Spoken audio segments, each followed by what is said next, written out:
Question पहले पढ़े। सबसे पहले लिखा हुआ है क्रिटिकली एनालिसिस।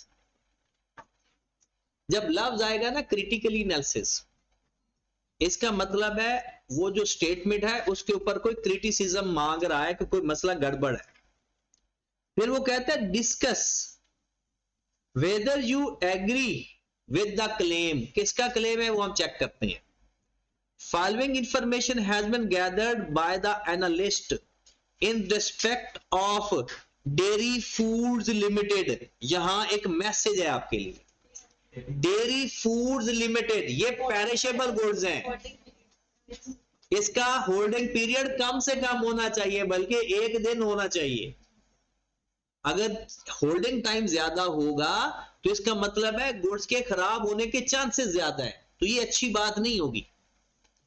ठीक होगी बात? तो एक मैसेज तो हमने वहां से देख लेना है जहां क्वेश्चन के अंदर से ही nature of the product, nature of the business.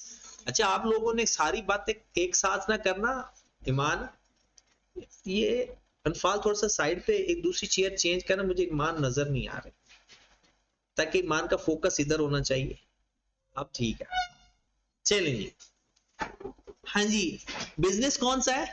Dairy food. अब डेयरी फूड का मतलब क्या है कि आपका जो बिजनेस है इसका होल्डिंग टाइम आप ज्यादा नहीं कर सकते। आगे लिखा हुआ है आपका 2016, 17, 14, 15 और 16 का डाटा दिया हुआ है आपका, और साथ डाटा दिया हुआ है इंडस्ट्री का। लिखा हुआ है प्रॉफिट मार्जिन 8%, फिर 10%, फिर 11%। मतलब प्रॉफिट आपका इंप्रूव हो रहा है, और यहां तक के इंडस्ट्री से भी 2016 में ज्यादा चला गया। और इंडस्ट्री की रेशियो हमेशा करंट ईयर की होती है।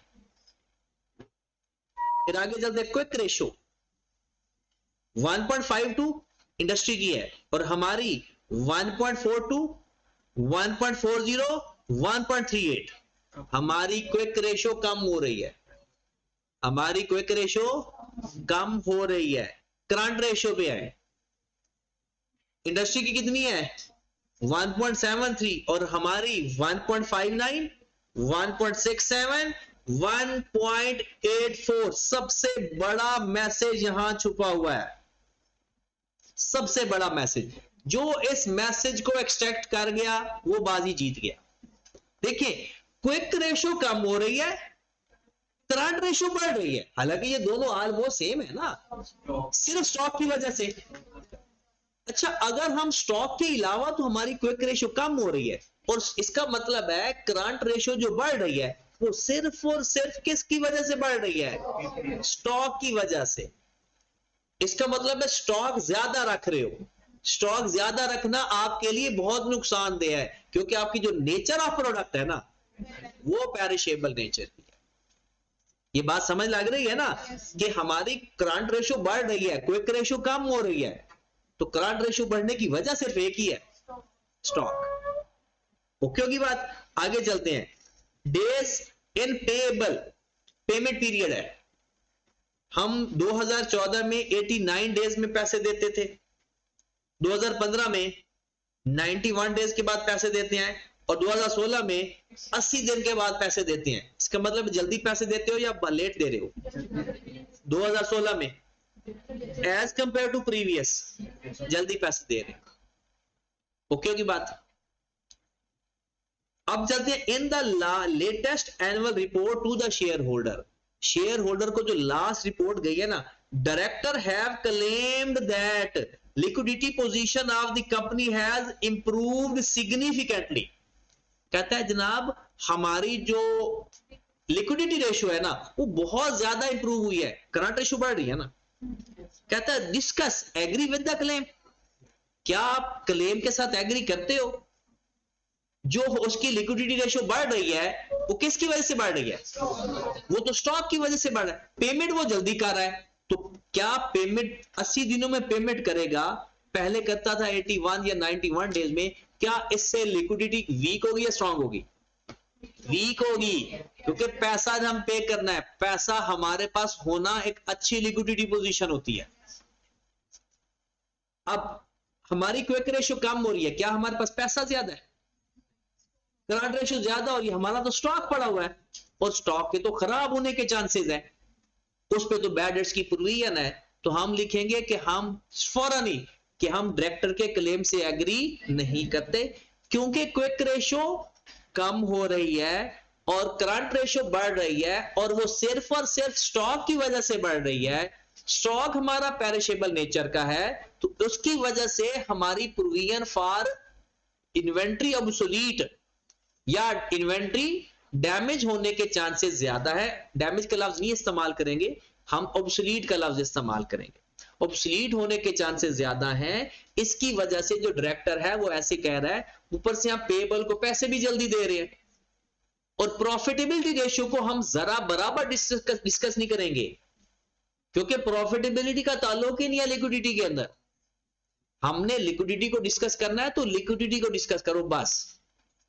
ओके की बात? तो इसका जवाब भी जरा देख लें, आई कैप की अंग्रेजी। While analyzing liquidity position, it is noted that current ratio has increased over the years better than industry. However, quick ratio has declined and even lower than industry. This is a clear evidence that is increase is caused by increase in inventory. ये तो बात कही, उसने analysis बता दी। अब further, by considering the nature of high perishable inventory kept by the dairy food company, it is possibility that DFL may bear high inventory losses due to short expiry. Based on the above, I don't agree with the claim of director.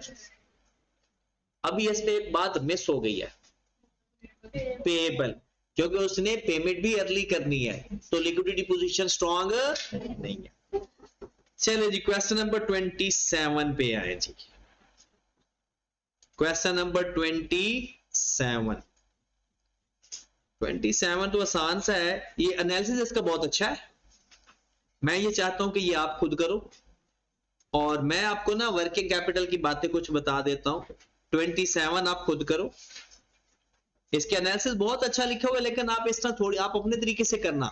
बस यहां से हमारा मकसद क्या भला, किताब क्यों पढ़ रहे हैं? चोरी, लाइनें चोरी करनी है जो हम इस्तेमाल कर सके एग्जाम के अंदर, और उसके ऊपर कल डिस्कस मैं करवाऊंगा। क्वेश्चन नंबर 28 आपने करना है, इसके ऊपर डिस्कस करेंगे नहीं। क्वेश्चन नंबर 28 अभी ना करो, 27 करो बस। 27 करना है, 28 नहीं करना। 29 करना है, ये छोटा सा सवाल है। Compute the liquidity, working capital and debt ratio, इसके ऊपर उसने एनालिसिस भी नहीं पूछा।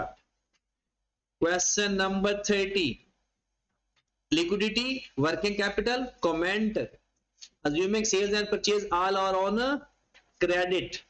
अच्छा जरा फोकस करना, ये सवाल किसी और मकसद के लिए पढ़ा रहा हूं। किस रेशियो, कौन सी रेशियो फाइंड करनी है? 15 और ईमान से पूछते हैं। ईमान 2015 और 16 की रेशियो फाइंड करनी है, ये डाटा आपको गिवन है, ठीक है।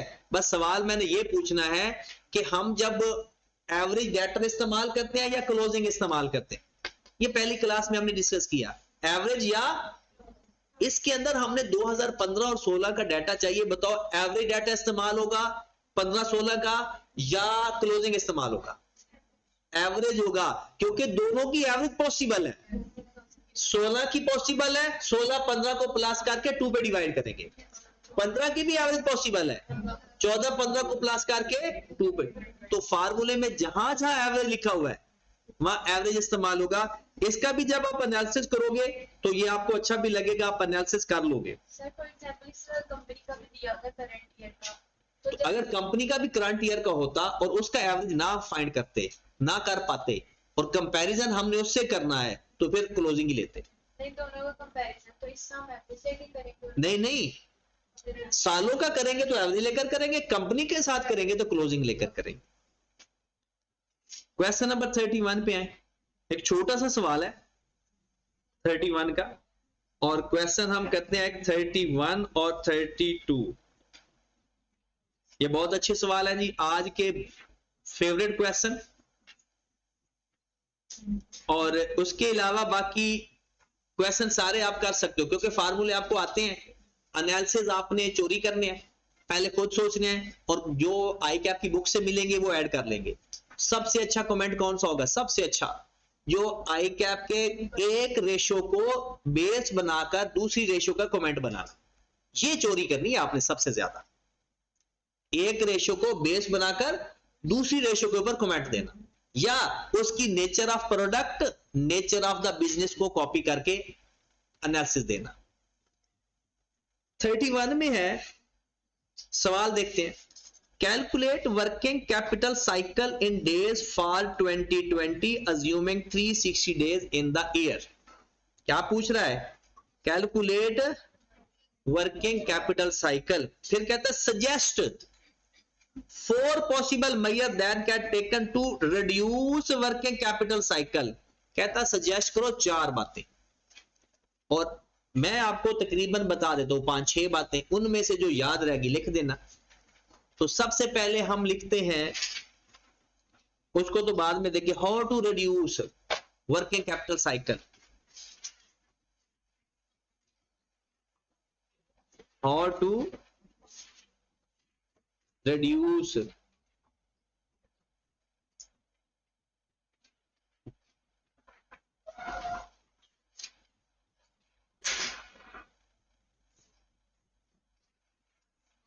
working capital cycle, how to reduce working capital cycle।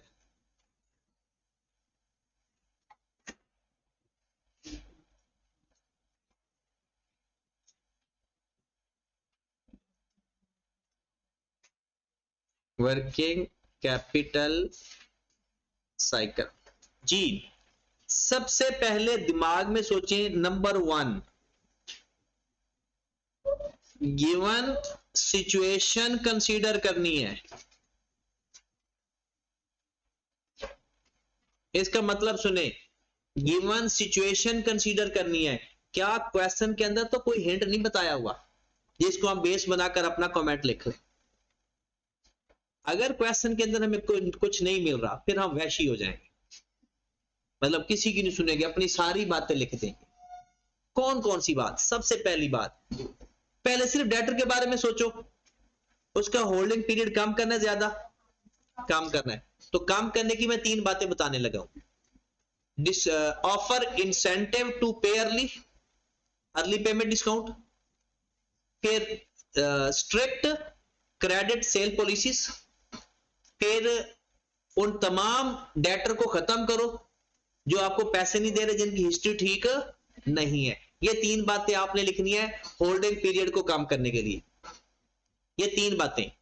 उसके बाद स्टॉक के बारे में आ जाए, स्टॉक का होल्डिंग टाइम कम करना है, ज्यादा कम करना है, तो पहले सेलिंग प्राइस रिड्यूस कर दो। क्या करो? सेलिंग प्राइस रिड्यूस कर दो, number 1। Number 2, sale promotion activities, मतलब एडवर्टीजमेंट वगैरह करो। Improve the quality of goods, improve effective selling policies. Recovery policies holding time कम करेगा, रिकवरी टाइम कम करेगा, और hold effective selling policies holding time कम करेगा। और डेटर के साथ तो एक ही है, bargain with the supplier to extend the credit terms. तो ये तकरीबन 6-7 बातें हो गई पेपर में। इनमें से मैं तो यही कहूंगा, अगर उसने कोई हिंट नहीं बताया, तो ये अगर वो खुद कह देता है कि सप्लायर से पॉसिबल नहीं है टाइम बढ़ाना, तो क्या हम ये लिखेंगे बार्गेन विद द सप्लायर? फिर नहीं लिखेंगे, फिर लिखेंगे फाइंड न्यू सप्लायर। क्या लिखेंगे? Find new supplier who may extend the credit time.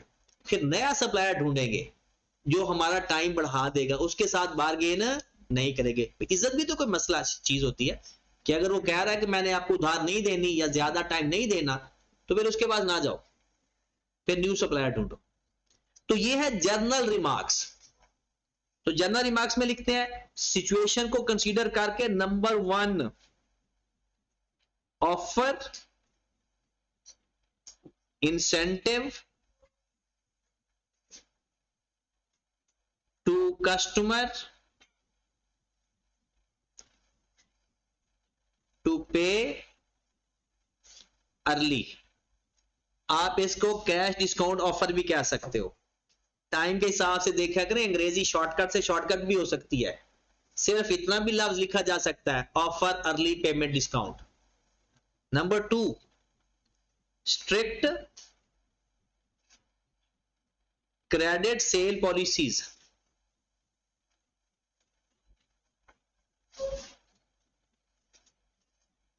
अगर सेल बढ़ानी है तो इनको कर दें सॉफ्ट, और अगर आपने रिकवरी टाइम कम करना है तो इनको कर दें सख्त। ठीक होगी बात। Number 3, stop the transaction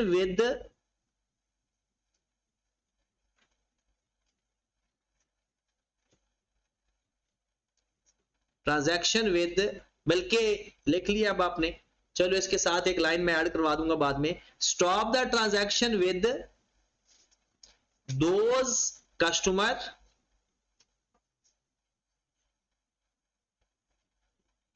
whose record is not favorable या not up to the mark, या वो पहले ही डिफॉल्टर है। लेकिन इससे पहले अगर आप एक छोटा सा सेंटेंस लिख देना, वो आई क्या बहुत खुश होगा। मतलब वो क्या है, एज एनालिसिस। पहले कहेंगे perform age analysis then stop the transaction with the, क्योंकि एज एनालिसिस से हमें पता चलेगा कौन बंदा पैसे नहीं दे रहा। तो इससे पहले एक सेंटेंस लिख देंगे परफॉर्म, क्योंकि पीआरसी को साथ लेकर चलना है। Perform age analysis of debtor, फिर आगे लिखेंगे stop the transaction with those customer whose record is not favorable, जब हुआ डिफॉल्टर बाय हिस्ट्री। ये 3 बातें। अब 3 बातें लिख लेते हैं स्टॉक से रिलेटेड। पहले, effective selling policies, like improve quality of product.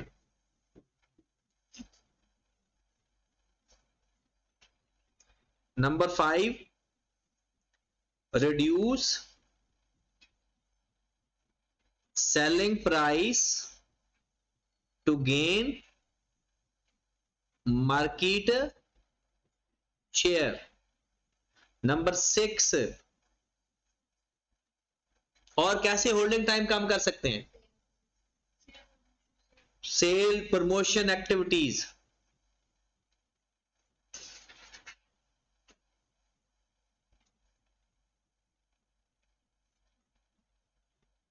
Number 7, अब आ जाते हैं हम सप्लायर। सप्लायर के बारे में 2 बातें अब ऐड हो गई। एक तो हो गया ना एग्जिस्टिंग सप्लायर के साथ बार्गेन का लेना, या find new supplier who provide extended credit time. पहले bargain with existing supplier to extend credit terms. और क्या लिख देंगे, find new supplier who provide extended credit terms, who provide extended credit terms। ये बातें सारी समझ लगी। मतलब ये बात समझ आना जरूरी है। मेन तो किताब में लिखी होती है बातें, मैंने लिखवाई सिर्फ इसलिए ताकि अपने हाथ से एक दफा गुजर जाएगी। कुछ चीजें मैं आपको बुक से रीड करवा देता हूं। ये लिखवाना जरूरी था कि ये एज इट इज आप लिख पाओगे। ओके हो गया।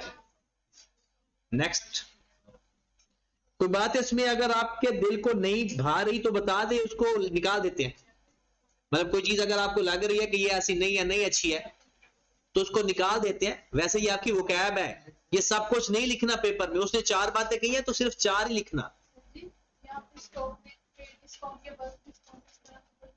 तो ये लिखा तो हुआ है, ये जो आपने सेलिंग प्राइस रिड्यूस कर रहे हो वो क्या है? Trade discount. हाँ, लफ्ज चेंज कर सकते हो, ट्रेड डिस्काउंट लिख दो, सेलिंग प्राइस रिड्यूस कर दो, एक ही बात है। अगर इसके अलावा अगर क्वेश्चन पढ़ के भी आपको कुछ पता चल रहा है ना, तब भी आप कर सकते हो। अब इसमें क्वेश्चन में आए, पहले वो कह रहा है वर्किंग कैपिटल साइकिल फाइंड करें, किसका? 2020 का। अच्छा मुझे बताओ, आप डाटा एवरेज इस्तेमाल करोगे या सिर्फ क्लोजिंग? एवरेज। उसकी वजह क्या है? उसने दिया हुआ है 20 का पूछ रहा है, 19 बताया हुआ है। सेल, सबसे पहले कलेक्शन पीरियड का फार्मूला आता है, कलेक्शन पीरियड का, कलेक्शन पीरियड का डेटर ओवर ये डेटर पड़े हुए ये। अच्छा ये हमेशा ग्रॉस लेते हैं, हमेशा। कभी ऐसा कोई चक्कर चुक्कर आ जाए ना कि उसने दे दिया हो साथ अलाउंस फॉर बैड डेट्स, तो यहां पर ग्रॉस ही लेना है। क्या करेंगे? 95 plus 80 divided by 2 divided by 500 multiplied by 360 average debtor. और आपने अलग से फाइंड करने हैं, मैंने तो डायरेक्ट लिख दिया है। पहले फार्मूला लिखोगे, वर्किंग में एवरेज फाइंड करोगे, फिर वैल्यू पुट करके वर्किंग का रेफरेंस देखकर आंसर निकालोगे। ठीक है, तो ये हमारे पास क्या आ जाएगा? कलेक्शन टाइम, ये एवरेज डेटर है, divide by sale multiplied by 360 days. 360 क्यों इस्तेमाल कर रहे हैं? लिखा हुआ है, वरना 365 होना। फिर उसके बाद मुझे बताओ, इसमें एक इंटरेस्टिंग चीज है, पेमेंट चाहिए। पेमेंट टाइम का फार्मूला कैसा है? पेमेंट का फार्मूला क्या है? एवरेज ट्रेड पेबल, क्रेडिटर, एक ही बात है।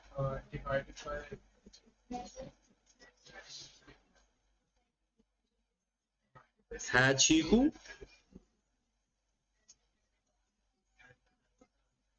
कलेक्शन। अच्छा थोड़ा सा ना एक्टिव होकर बैठा करे, क्योंकि मैंने भी आप लोगों के सारे पढ़ाना होता है। अगर आप नींद करने के लिए, मैं कहूँगा मैं कौन सा पराया हूं, मैं भी सो लेता हूँ थोड़ा सा। लेकिन अगर आपको नींद आ रही हो तो फिर थोड़ा 5 मिनट ब्रेक करके ना सो लिया करेंगे। तो अगर कभी नींद आ जाए ना ज्यादा, तो बता तो दिया करो ना कम से कम, के हम सोने लगे थोड़ा सा मैं भी ब्रेक कर लिया करूं। ठीक है, अब अकेले अकेले सो जाते हो, बताते भी नहीं हो। कलेक्शन टाइम फार्मूला लिखेंगे पहले पेपर में, ये पेपर का आप स्टाइल बता रहा हूं। फार्मूला लिखेंगे average debtors divided by sales multiplied by, उसने खुद ही कह दिया सारी क्रेडिट सेल्स है, तो कुछ लिखने की जरूरत नहीं है। तो पहला काम क्या करेंगे? एवरेज डेटर फाइंड करेंगे। वर्किंग के अंदर एवरेज डेटर का फार्मूला होगा ओपनिंग, डायरेक्ट लिख देते हैं 95 प्लस 80 डिवाइडेड बाय 2, तो कितना है average debtor? 87.5 divided by 500 multiplied by 300, ये 63 का मतलब पता है? हमारे डाटा 63 दिन बाद ओवरऑल एवरेज पैसे देते हैं। 63 ये बहुत ज्यादा देना है, ये बहुत ज्यादा देना है, क्योंकि 63 डेज बंदा पता नहीं कौन जिए कौन मरे। Collection time, sorry payment time important है जी, सारे वापस आओ दिमागी तौर पर।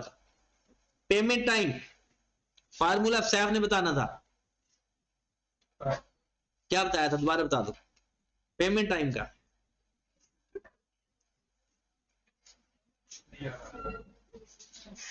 एवरेज, अच्छा मैंने ना वो बोर्ड पे लिखवाना छोड़ दिया, कल से फिर सही। Average creditors divided by purchases.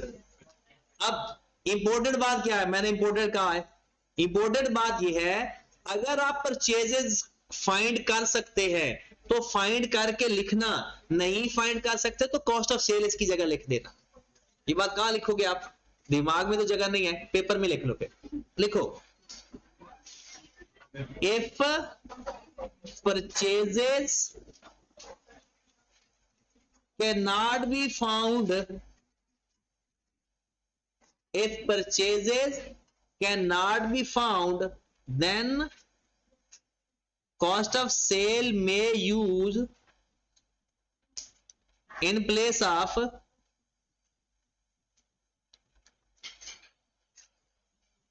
Purchase. लेकिन बात क्या है, अगर परचेज फाइंड नहीं हो सकती तो, जरा वापस आइएगा, क्या इस सवाल में परचेज फाइंड हो सकती है या नहीं? कॉस्ट ऑफ सेल इस्तेमाल कर लें। क्या परचेज फाइंड हो सकती है? हमजा जुगाते हैं सब कोई। हाँ जी, परचेज फाइंड हो सकती है। कहां से? इसको बोलना नहीं किसी ने, जैसे पूछा जाए उसका, जिसका नाम हमजा है बस वही बोलेगा जी। इन्वेंट्री का ओपनिंग क्लोजिंग स्टॉक गिवन है, कॉस्ट ऑफ सेल गिवन है, अभी ताजा ताजा direct method of cash flow पढ़ के आए हैं, और अभी आप टेस्ट देकर भी जलील होके आए हो, तो वहां से आपको पता चल जाएगा। तो मैं टेस्ट भी मैंने दिया था, मुझे पता था। मैंने कहा जाते जाते कुछ रह ना जाए, कोई जलालत रह ना जाए। आसान सवाल भी थे, मैंने कहा नहीं। हाँ जी बताएं, इसमें परचेजेस फाइंड हो सकती हैं, तो एक छोटू सा स्टॉक का लेजर बना लेंगे। ब्रॉडन कितना है? ओपनिंग स्टॉक कितना है? 75। क्लोजिंग स्टॉक कितना है? 93। कॉस्ट ऑफ सेल दो बताई हुई है, कौन सी लेंगे? 2020 फॉर द ईयर 378। क्लोज करेंगे तो हमारे पास आ गई परचेज कितनी? 39। अगर ये ना फाइंड कर सकते होते, मतलब 2019 का डाटा ना होता, तो क्या करेंगे? कैसे क्या करेंगे? किसकी जगह? परचेज की जगह क्या ले लेंगे? कॉस्ट ऑफ सेल ले लेंगे। डन है तो चलिए आगे चलते हैं। अच्छा, अब तो हमने कॉस्ट फाइंड कर लिया ना, तो अब आ गया हमारे पास फार्मूला। पुट का average creditor over purchase multiplied by 360 days. बताएं क्रेडिटर को, एवरेज क्रेडिटर बता दें। एवरेज क्रेडिटर किधर है? ये है 60 प्लस 72 डिवाइड बाय 2 कितना? 66। परचेज कितनी फाइंड करी? 396 मल्टीप्लाई बाय 300, बताएं 60। हालात ठीक है या गलत है? 63 डेज बाद हमें पैसे मिलने हैं, और हमने देने कितने बाद हैं? 60 दिन के बाद। अब आ गया होल्डिंग टाइम। होल्डिंग टाइम का फार्मूला कौन बताएगा? मेमूना बताएंगी? बताओ होल्डिंग टाइम का फार्मूला बताओ। कल सही, यहाँ तो टाइम नहीं रहा, कल मैंने एक एक बंदे से यहाँ पर फार्मूला लिखवाया ना, तो फिर क्या? ये तो आपके फिंगर टिप्स पे होने चाहिए यार। चल रहने दो, कासिम आप बताओ। कल बताओगे? चीकू है यार तू भी। पंजाब तो सबने देख लिया होगा। देख लिया? नहीं देखा? चलो बताओ, अभी देखना था।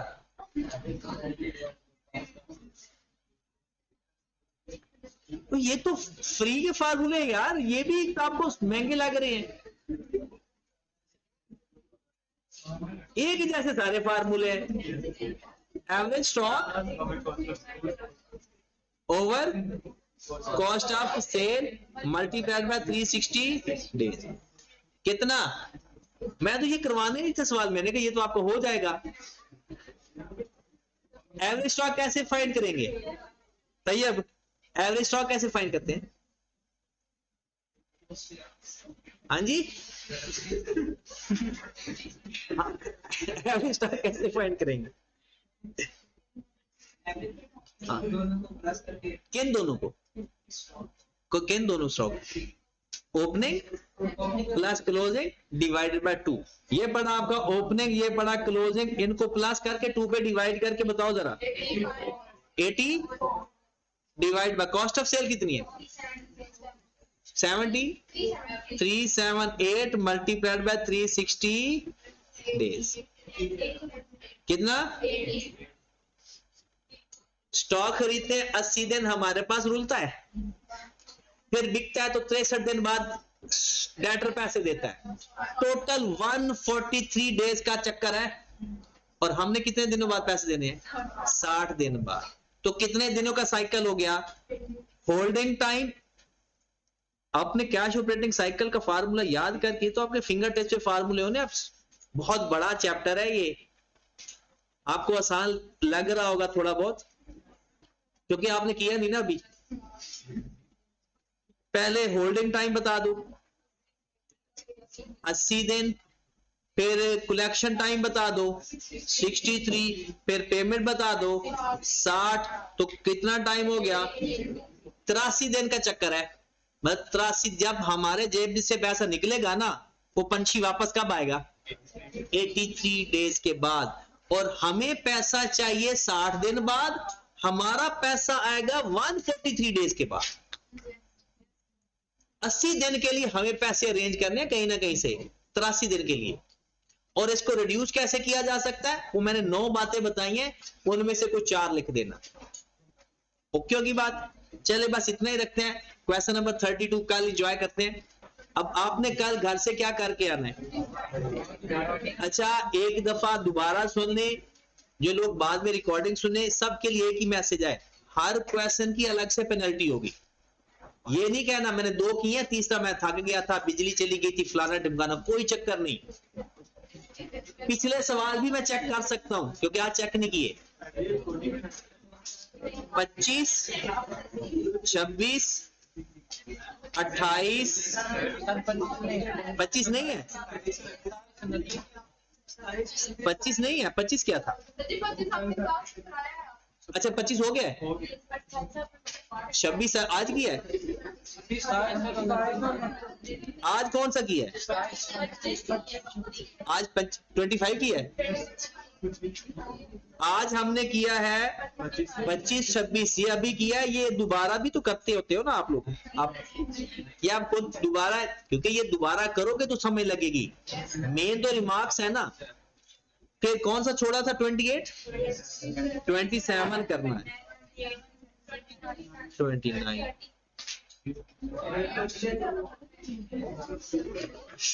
ये एक ही फार्मूले बार बार हैं।